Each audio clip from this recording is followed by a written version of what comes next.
안녕하십니까. 광장TV 시사 아고라토론 진행을 맡은 윤정한 기자입니다. 최근 우리나라는 메르스 중동 호흡기 증후군 확산으로 인해서 많은 국민들이 불안해하고 있습니다. 이런 가운데 동성애자들의 퀴어문화축제 퍼레이드가 6월 28일 시청 앞 광장을 시작으로 행진할 예정입니다.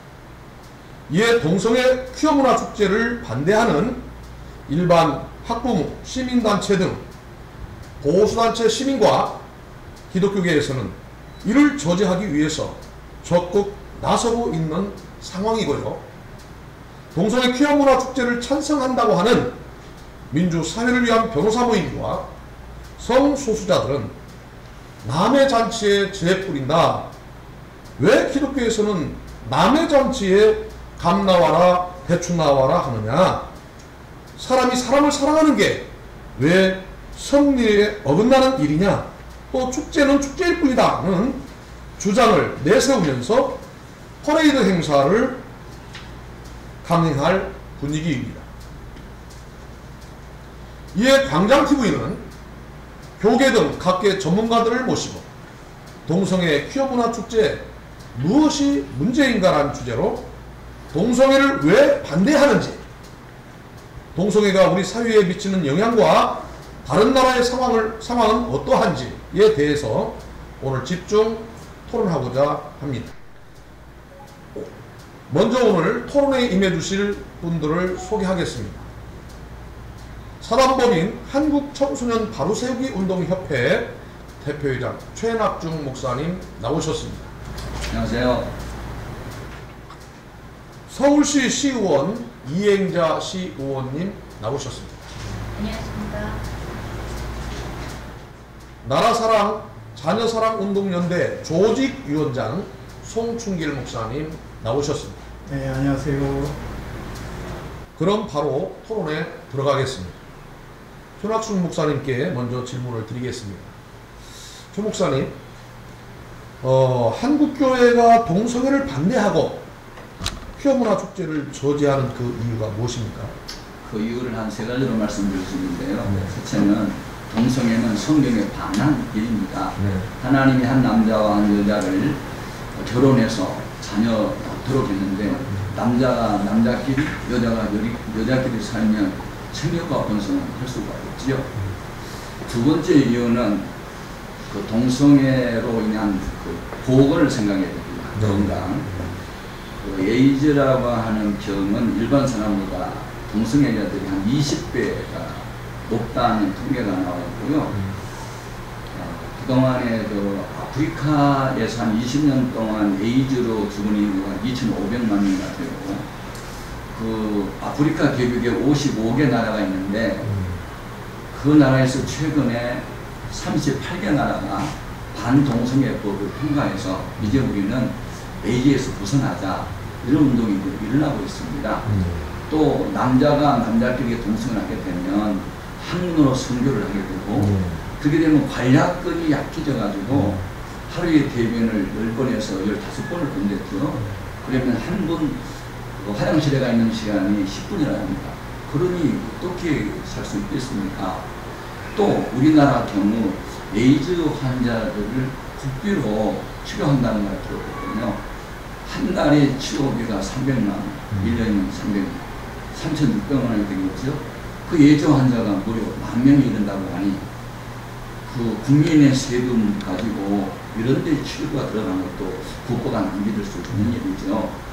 또 저는 이제 청소년을 좀 이렇게 바로 세우는 일을 하고 있는데, 청소년을 이제 사회학적으로 정의하면 유전적 아동기에서 자기 이렇게 성인기로 가는 과도기의 사람들이거든요.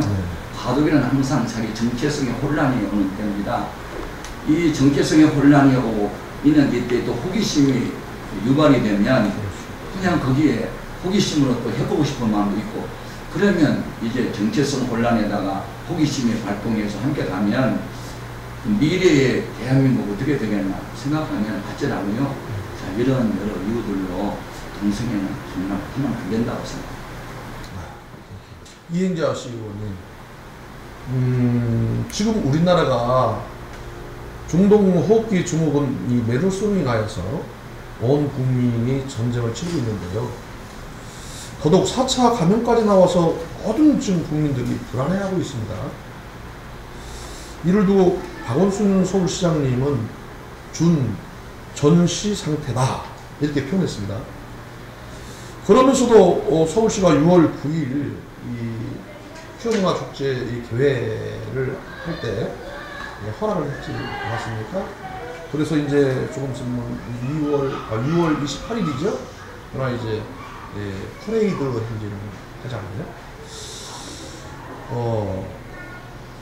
여기에 대해서 어떻게 생각하십니까?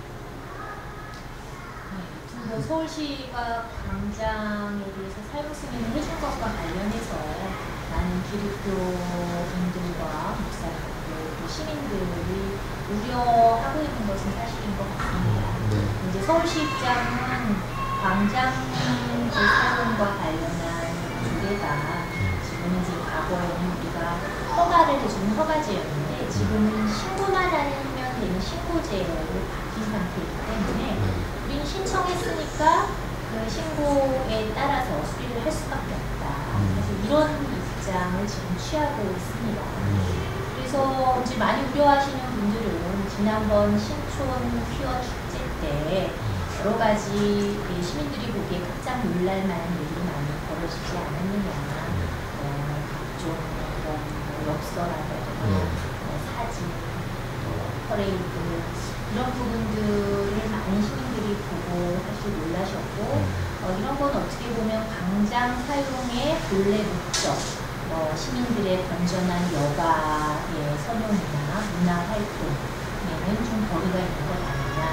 그리고 또 그런 시민들이 보기에 불편한 사진이라던가 엽서 이런 것을 전시하고 특정 모양의 어떤 스탬프 같은 것을 이렇게 보여주고 하는 것이 헌법에서 규정하고 있는 음란물의 어떤 전시나 표현 이런 것에 위반이 되는 거 아니냐.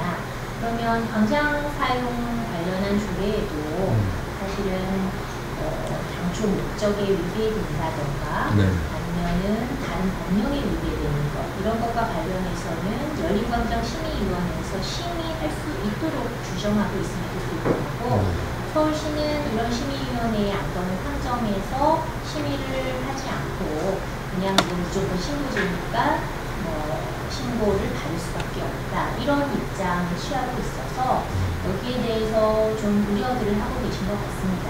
반면에 또 대구시 같은 경우는 그냥 공유재산 관리 조례에 의해서 허가제로 되어져 있기 때문에 허가를 불허하기도 했거든요. 그래서 이런 부분에 대해서 서울시가 그런 어떤 행사의 내용이나 의미 등 이런 것들을 그냥 신고제니까 무조건 받는 것이 아니라 조례에 규정된 바와 같이 또 심의위원회를 통해서 심의할 수 있도록 하는 부분의 역할을 또 다해야 되는 것 아닌가 이런 생각을 하고 있습니다. 우리 송충길 목사님,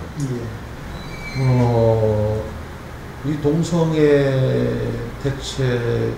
동성애에 대한 이 기독교 측면에서의 어떤 이제까지 반대 여기에 대해서 많은 준비를 해오셨고 또 실제적으로 하셨고 현재 이 동성애 문제를 다루고 있는 한국교회의 상황은 어떻습니까?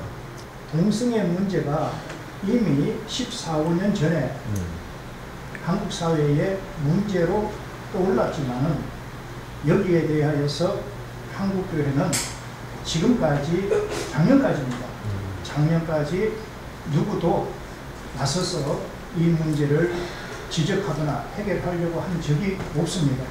겨우 작년에 신촌에서 동성애 축제가 개최됨에 의하여서 수면 위로 올랐고 그 현장에 저도 있어 봤습니다. 결과는 충격적이었습니다. 각 대학이 나와서 부스를 설치했는데 그 수가 너무 놀랍도록 많았습니다. 그리고 교회가 가운을 입고 나와서 동성애 찬미하고 찬가를 부르는 이런 상황까지 전개된 것을 보았습니다. 한마디로 말해서 충격적이었습니다. 그래서 이 문제를 한국 교회에 알려야 되겠다라는 이러한 생각에서 저희 연대가 동성애 반대운동연대로 전환을 했습니다. 본래는 저희가 WCC 반대운동연대였습니다. 병행해서 이 동성애 문제를 다루어야 되겠다라는 마음을 가지고 동성애 반대운동연대로 전환을 해서 작년에 서울시에서 추진하고 있던 서울시민 인권헌장 제정을 저희들이 직면하게 되고, 그래서 저희 연대가 서울역 광장에 나가서 약 한 2,000명을 조직을 해서 규탄 대회를 했습니다. 그리고 서울시청 바로 시청역 지하철 4번 출구에 저희들이 약 한 1,000명 해서 이틀 동안 시위 집회를 했습니다. 그 이후에 박원순 서울시장이 서울시민인권헌장 제정을 취소한다는 이러한 권고가 있었습니다. 저희들이 노력에도 불구하고 여전히 한국교회는 잠을 자고 있는 것을 보았습니다. 결국 이 동성애는 차별금지법이라는 것을 통하여서 한국교회, 그러니까 주님의 몸된 기독교회를 발살시키려고 하는, 무너뜨려버리려고 하는 그러한 성질을 품고 있는 것이 동성애입니다. 우리 이행자 우리 의원님, 지금 우리 송충길 목사님께서 그 인권조례에 대해서 말씀 좀 했거든요. 지난번에 우리 의원님께서 그 서울시 학생 인권조례인가요? 예. 거기에 대해서 좀 일을 좀 하셨었죠? 제가 특별한 일을 한 것보다 네. 서울시구청에서 발의한 안건에 대해서 네. 새정치민주연합의 의원들이 대표 참석을 했고요. 네. 그중에 이제 저만 반대. 왜냐하면은 이제 그 인권조례에 대한 그 인권은 이제 차별금지법이죠. 그 인권조례 차별. 차별을 할 수는 없으나 거기에 대한 그 독소조항들 있지 않습니까? 그 독소조항이 사실은 헌법에 이미 모든 국민은 평등하다. 누군가는 존중되어져야 되고 차별받아서는 안 된다라는 것을 사실 규정하고 있습니다. 그런데 이제 최근 들어서 우리 박원순 시장님도 인권조례를 통해서 또 인권헌장을 통해서 또 우리 이제 조희영 교감 이전에 광무 교감은 학생인권조례를 통해서 인권의 존중과 차별을 더 구체화하고자 했습니다. 근데 이제 그 안에는 여러 가지 소수자들이 있지 않습니까? 보이슈민이라던가 장애자라던가 그 중에 또 성소수자를 사실은 담고 있어서 이 부분이 당연히 성소수자를 차별하지 마라. 이들의 인권도 존중해라라는 취지로 알고 있지만 이런 부분들이 혹여라도 어린 학생들이 동성애가 너무나 자연스러운 것이고 당연한 것은 아니냐 이렇게 생각할 수도 있고, 앞서 우리 최낙춘 목사님이 말씀하셨던 것처럼 어릴 때 호기심에 그렇게 한번 해볼 수 있는 것이 정말 이런 조례로도 법으로도 규정돼서 이런 부분들을 인정하고 있지 않나 이렇게 받아들일 수 사실은 있다라는 거죠. 그래서 이런 부분들에 대해서 아마 한국 기독교와 많은 시민들이 걱정하고 우려하고 있는 거 아닌가라는 생각을 합니다. 네, 여기에서 좀 한마디 여쭤보겠습니다. 서울시의 생각도 또 특별인권위의 생각도 동성애자들의 인권을 존중해야 합니다. 이것이 일벌백에 지금까지 주장되어 있습니다. 그렇다면 남자의 성기를 남자의 학문에 넣고 성교하는 행위가 어떻게 인권이란 말입니까? 이거는 인권이 아니라 성적 타락입니다. 죄악입니다. 그런데 이것이 인권으로 포장이 되어가지고 동성애가 인권으로 포장이 돼가지고 그것도 어떤 형태로 변형이 되느냐 하면은 그냥 동성애자가 아니에요.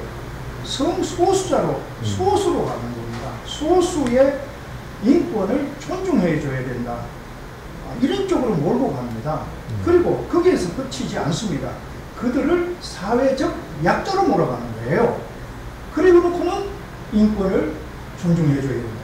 합리화가 되어버렸습니다. 정당화가 되어버렸습니다. 이 죄악이 이렇게 인권이라는 잘못된 타락된 인권의 옷을 입고 변형이 돼가지고 이것이 지금은 존중을 받고 확산되는 이런 사태가 거려지고 있는 것이 지금 한국 사회입니다. 이것은 심각한 문제가 아닐 수 없습니다. 성적 타락이 남자의 성기를 남자의 학문에 넣고 성교하는 것이 인권이 되어버렸습니다. 이러한 잘못된 것을 조장하고 확산시키는 타락한 인권자들이 마땅히 이 기회에 규탄을 받아야 되는 그런 대상입니다. 손학종 목사님, 지금 현재 청소년 이 바로 세우기 운동 그 사역을 좀 하고 계시잖아요. 그런 측면에서 이 동성애와 청소년과의 어떤 관계를 좀 어떻게 말할 수 있겠습니까? 네, 우리는 선하고 의롭고 아름다운 하나님의 음성을 들을 수 있는 채널이 세 가지가 있겠습니다. 하나는 성경, 하나는 자연. 인간이 자연을 벗어나면 그 다음에 자연이 사람을 멈춥니다. 그 이제 소리를 불어야 되고 하나는 역사에서 그 최근에 그 미국의 역사를 보면 1960년대에 그 미국과 그렇게 소련이 이제 민주진영과 공산진영의 양이 승리했죠. 그래서 이제 우주 경쟁 시대가 열립니다. 그때 그 소련이 우주과학에 앞서가지고 그래서 최초의 우주인이 가가린 한 사람이고 누가 달나라를 먼저 정복하느냐 경쟁이 붙었는데 그때 그 짠두이라고 하는 실존주의 이제 교육심리학자가 존 F 케네디를 찾아가서 우리가 소련에 능가한 과학 발전을 위해서라면 국공립학교의 성경 공부를 폐지하고 과학 공부를 더 해야 됩니다. 받아들입니다.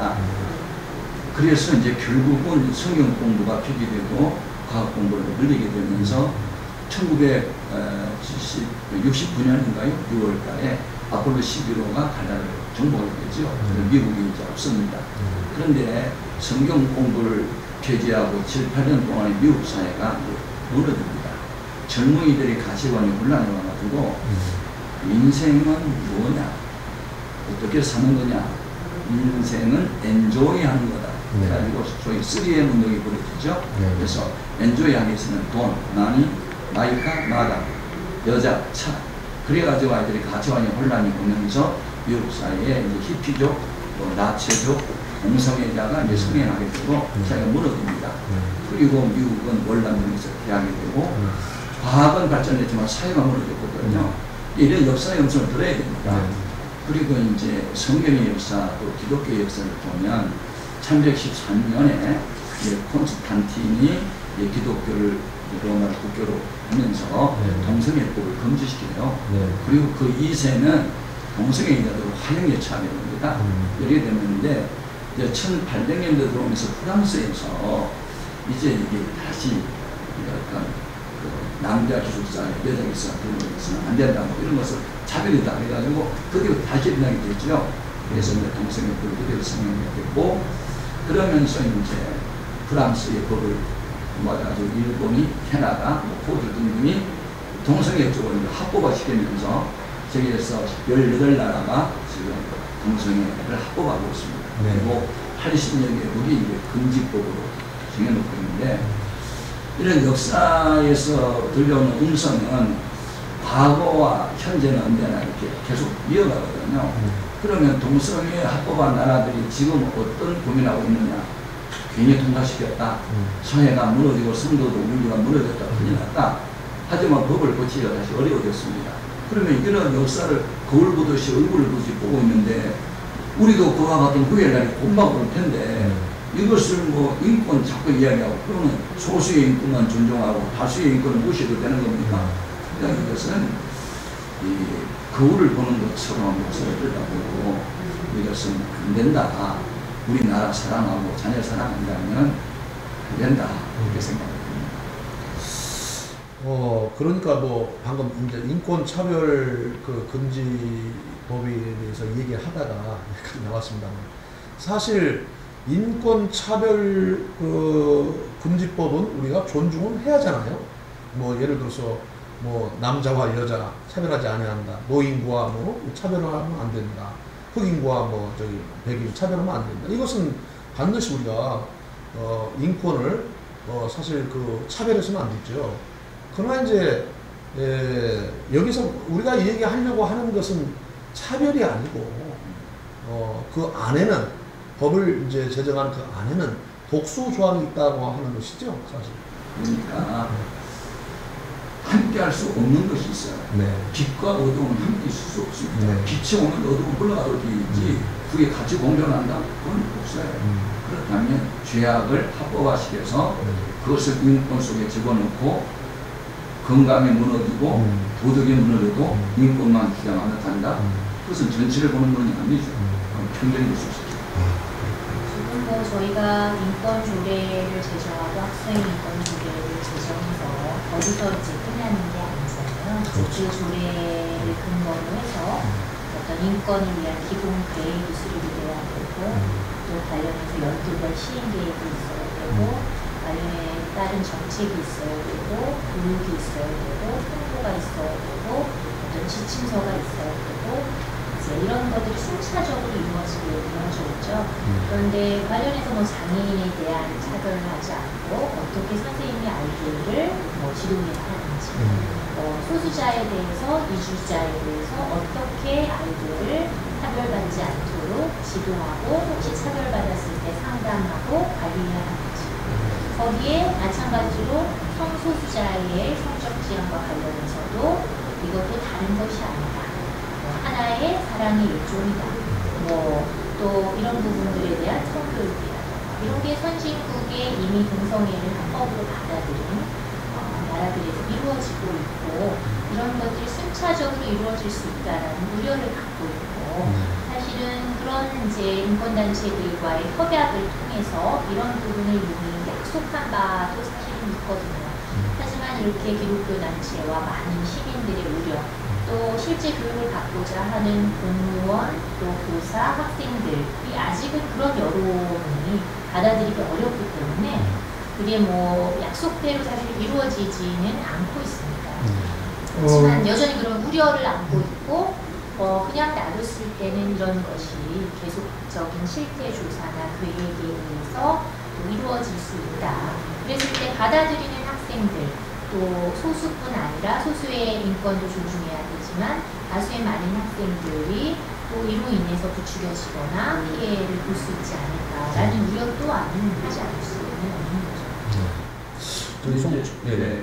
원래 민주주의는 소수의 분을 무시하지 않는 게 있습니다. 그러나 최종 결론은 다수로 결정합니다. 지금 여론이 전 국민의 97%가 동성애 반대하는 편이거든요. 그런데 이것을 계속 주장하고 확보화시키려고 하는 것은 민주주의에 역행하는 일이라고 있습니다. 네, 저희의 입장에서는 기독교 관점에서 동성애를 대처하고 있습니다. 28일 날 우리가 그 집회한다는 소식을 아마 들었을 것입니다. 한국교회가 28일 날 대학문에서 교단협의회가 추측이 됩니다. 네. 통합, 합동, 백석 대신 할 것 없이 한국교회의 모든 교단들이 연합을 해가지고 대한문에서 동성애 반대에 따른 집회를 개최합니다. 아, 대한민국. 대한문에서 그렇게 집회할 수 있게 된 것이 어디에서 비롯됐느냐? 우리 동성애를 반대하고 올바른 성문화를 정착시켜야 되겠다라는 목사님들과 집사님들, 정말 힘든 분들이었습니다. 그 힘든 분들이 대한문에서 남대문 경찰서에서 이런 의자에 8일 동안 앉아 있었습니다. 그것도 바깥에서 8일 동안 동성애자들에게 둘러싸여서 8일 동안 붙었어요. 약 한 15,000명 정도가 그 집회에 참석하기로 되어 있었습니다. 그런데 이들 단체입니다. 한기총, 한교연, 한장총, 한국에 대표하는 연합기관들입니다. 이 연합기관들이 계산된 의도에 의하여서 신문 광고를 했어요. 집회를 취소한다라는. 이것을 접한 한국교회는 동성애 반대 집회에 나오지를 않게 되었습니다. 이렇듯 한국교회는 심각한 문제를 안고 있습니다. 앞으로 이제 그 한국교회가 결국 이제 앞장서서 어떤 이런 일들을, 동성애자들을 바른 어떤 성문화로 이끄는 이런 일들을 해야 한다는 것이죠. 네. 네. 거기에 대해서 어떻게 해야 할까요? 지적만 할 것이 아니고. 네. 답은 선생님이 있고요. 네. 또 연대하면 됩니다. 네. 그건 이제 우선 많이 외롭게 네. 싸우셨는데요. 사실은 이 잠수함도 있잖아요. 네. 수명에 사실은 이 차별 금지법 통성에 이런 거 국회의원들이 발의하고 네. 그런 일 있을 때 우리 그 성시화 운동 네. 수없이 뽑히고 네. 근데 저는 작년부터 우리들이 국회 만나고 그래서 속도에서 내려오고 그런 사실은 않고 수면에 떨어지면 않았지만 또 이번에 그 연대했던 분들이 잠깐 이렇게 내려놓는 것도 메르스라고 하는 전염성 위험들이고 그래서 이제 잠깐 내려놓는 것이고 여러분들이 유명한 압력이고요. 그다음에 오늘 뭐 일간 신문에 1년에 합동 즉 백석교단은 6월 28일을 동성애 반대주일로 정하고 선포하고 지켰다. 그날이 주일날이죠. 주일날이니까 그렇게 지금 두 교단이 연합해서 지금 또 우리 연대인들도 이제 이번에 확실하게 연합해서 하자고 하는 얘기가 있으니까 전쟁 많이 되고요. 예, 여기에서 좀 더 부연 설명을 좀 드리는 것이 좋을 것 같습니다. 28일 날이 대한문에 3시에 교단 연합이 집회를 하고 저희 연대는 시청 정문입니다. 정문에서 집회를 합니다. 그래서 이 집회를 양쪽에서 우리가 성공리에 하나님 보시기에 조금 더 부끄러움이 없는 그런 집회로 이끌자 이렇게 지금 중지를 모으고 있는 그런 상황입니다. 그러시군요. 9일날이죠. 예. 9일날 그 행사로 인해서 지금 아마 우리 송 목사님, 연대됩니다. 송 목사님 뭐 저기 그 동성애 소수주 이분들에 의해서 뭐 벌금도 뭐 물은 것도 있고 예, 지금 뭐 그런 5천만 원 정도 예. 물은 것으로. 그리고 또 28일 날은 이 집회가 끝나는 것은 아닙니다. 이 집회로 인한 후유증은 대단할 것입니다. 저희들 동성애 측에서는 대대적으로 이것을 문제 삼습니다. 또 문제가 일어납니다. 여기에 대한 누가 책임을 질 것입니까? 사실요, 책임지는 사람이 없습니다. 이것이 또 하나의 문제로 부각이 될 것입니다. 진정한 그리스도인으로서의 이 죄악, 이 세상의 죄악의 문제, 여기에 대하여서 그리스도인으로서 주님의 군사로서 빛의 사자들로서 진정한 진정성을 보이는 그런 역사가 있다면 정말 좋겠습니다. 네. 이 법을 만드는 정치권에서 법을 만들잖아요. 시행하고. 지금 우리 한국의 동성애를 받아들이는 것에 대해서는 아주 여러 가지 정서상 좀 미흡한 것도 있고 준비가 안 된 것도 있지 않습니까? 어떻게 할까요? 제가 한 2년 전인가 우리 기도원에 갔었는데요. 네네. 근데 이제 그 뮤지컬을 하시는데 서울시의원을 가장 어떤 악의 축으로 묘사를 하는 거예요. 네네. 그러니까 제가 보니까 그 이유가 이제 서울시 학생인권조례가 네. 통과된 이유였던 것 같습니다. 그래서 저는 이렇게 목사님들 또 많은 그 다수의 시민들께서 어떻게 보면 일이 벌어지고 난 다음에 이걸 방어하기 위한 자세보다 적극적으로 시장과 시의원, 교육감과 평소에 많은 소통을 하실 필요가 있다고 생각합니다. 그래서 강한 소수자들이 며칠 밤낮을 세우면서 특정 국회의원, 특정 시장, 교육감 이런 분들을 선거 때 지원하고 그리고 나중에 우리가 지원해준 만큼 이런 거 해줘라 라고 요구를 하는데 훨씬 더 많은 말하지 않는 시민, 또 목사님, 그리고 교인들이 계신데 이분들이 함께 하면서 오히려 그런 부분들을 더 강하게 말하지 않는 시민의 목소리를 말씀하실 필요가 있고 제가 보니까 서울시 인권위원회에 한 15명, 또 서울시 교육청의 인권위원회에 20여 명의 인권위원회들이 있습니다. 이 인권위원들이 거기서 뭐 종합계획이라든가 인권에 관련한 뭐 연도별 시행계획이라든가 각종 뭐 조례라든가 이런 법적인 것에 대한 자문도 하고 뭐 세부적인 계획에 대해서 인권과 관련된 모든 정책을 논의합니다. 이런 데에 보면 전부 다 진보 단체 이분들이 100% 차지하고 있는 거예요.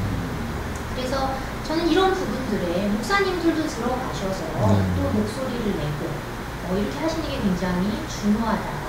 그래서 제가 인권위원님들의 그런 명령을 봤는데 정말 같은 목소리를 낼 분밖에 없는 그런 인권위원회였습니다. 아, 그렇군요. 어떻게 보면은 불회사 규정하기로 시의원도 인권위원회 위원 임명 추천할 수 있도록 되어져 나머지는 다 시장이 추천하고 교육감이 추천하는 거예요. 얼마든지 당신들을 지지해준 또 시민들 이런 분들이 뭐 목사님이든 인권과 관련한 또 다른 시각을 가진 그런 전문가들 추천하실 수 있거든요. 그러니까 이분들이 들어가서 이런 일이 벌어지기 전에 어떤 계획단계와 과정에서 참여하시고 이런 게 중요할 것 같아요. 그렇군요. 네. 여기에 대해서 한마디 좀 하고자 합니다. 지금 굉장히 중요한 말씀을 하셨는데 이 동성애 문제는 앞으로도 계속적으로 문제로 우리 사회에 존재할 것으로 보여집니다. 동성애는 에이즈라는 질병을 유발하는 대단히 담배 또는 음주보다도 100배 더 우리 보건학적으로 해를 끼치고 있는 이러한 동성애를 금지하는 법이 없습니다. 이게 지금 인권이라는 것에 가려서 누구도 이 동성애 금지법을 발의하는 의원이 없습니다. 그래서 바라는 바는 정치권에 바라는 바는 동성애 금지하는 법을 누군가가 나서서 발의해 주셨으면 우리는 그분을 지지할 것입니다. 우리 지역에 있는 국회의원들 찾아가서 얘기하면 됩니다. 네. 동성애가 한국 교회에 끼치는 영향은 동성애 차별 금지법이 제정되지 않는 지금 현재 우리가 심각한 피해를 입고 있습니다. 그 좋은 예로 9월 7일 날 우리들의 그 올바른 성문화를 위한 예배와 기도회를 했습니다. 이것에 대하여서 동성애 측에서는 자기네들의 집회를 방해하는 것으로 해서 어떤 피켓의 내용이 동성애자들을 혐오하는 내용이 있다면은 한 건당 100만 원씩 해서 5천만 원을 청구한 상태입니다. 지금 이 법적인 문제가 이렇게 대두되고 있습니다. 이렇게 동성애 문제를 한국교회가 올바르게 대처하지 않게 된다면 이제 이후로는 누구도 동성애가 죄악이라고 성경의 말씀을 따라서 성경의 말씀을 하나님의 말씀으로 전도해야 될 목사들이 전도하지 못하는 이러한 입과 손발이 완전히 묶여버리는 이런 일이 벌어질 것이고, 동성애자들의 주권이 기독교의 주권보다도 훨씬 더 앞서서 위에 서서 우리들을 억압하는 그러한 현상이 생겨나고, 결론적으로 대형 교회부터 시작해서 모든 교회는 쇠퇴기를 맞을 수밖에 없고, 반대로 동성애라는 죄악은 이 세상을 완전히 지배하고 말 것입니다. 이러한 조짐이 이미 나타나고 있습니다. 자, 지금까지 이제 이 동성애에 대해서 우리 패널님들께서 많은 말씀을 좀 해주셨습니다. 마지막으로 우리 패널님들 오늘 그 토론 주제에 대하여서 다 말하지 못한 그 부분이 있으시면 한마디씩 부탁을 드리고 오늘 토론을 마무리하고, 우리 목사님. 네. 한국교회가 나서서 동성애를 반대하고 올바른 성문화를 정착시킬 수 있는 시간과 장소를 28일 날 저희들이 확보를 한 상태입니다. 그래서 한국교회에는 우리 모두가 다 아시다시피 저력이 있습니다. 그날 28일 날 오후 3시입니다. 3시부터 대한문 광장과 서울시청 정문 앞에서 양쪽에서 동성애 큐 축제를 반대하고 올바른 성문화를 정착시키기 위한 예배와 규탄 집회가 있습니다. 한국교회 전부는 그날 오후 예배를 두 장소에 나오셔서 함께 연합으로 드리고 어둠을 물리치는 일에 전부가 참여하는, 그래서 하나님을 영화롭게 하고 하나님의 말씀을 이 땅에 굳게 세우고 어둠을 물리치는 그런 역사를 행하여 주시기를 바랍니다. 네. 손학규 목사님 마무리. 제가 얼마 전에 뉴질랜드를 갔거든요. 기독교 국가였던 뉴질랜드가 지금은 그러니까 하나님 중심에서 인간 중심으로 바뀌어서 지금 세상에 이렇게 가고 있거든요. 그러니까 전 세계가 이제 유엔 사무총장하고 미국의 대통령 이런 분들이 동성애를 지지하고 그러다 보니까 거의 여론몰이처럼 하고 있는데 천지가 변했고 진리는 변하지 않거든요. 그러니까 얼마 전에 그 우간다의 무세베니라고 하는 대통령이 반동성애법에 서명을 하면 연 4억 불씩 지원하는 거 끊겠다고 오바마가 했는데, 그때 뭐라고 답변했냐면 우리 우간다를 지키는 자는 미국이 아니고 하나님입니다. 앞으로 원조와 참겠다고 그러면서 이런 결단력이 필요합니다. 이제 우리는 바야흐로 이제 한국교회가 역사적인 일을 할 때가 된 것 같습니다.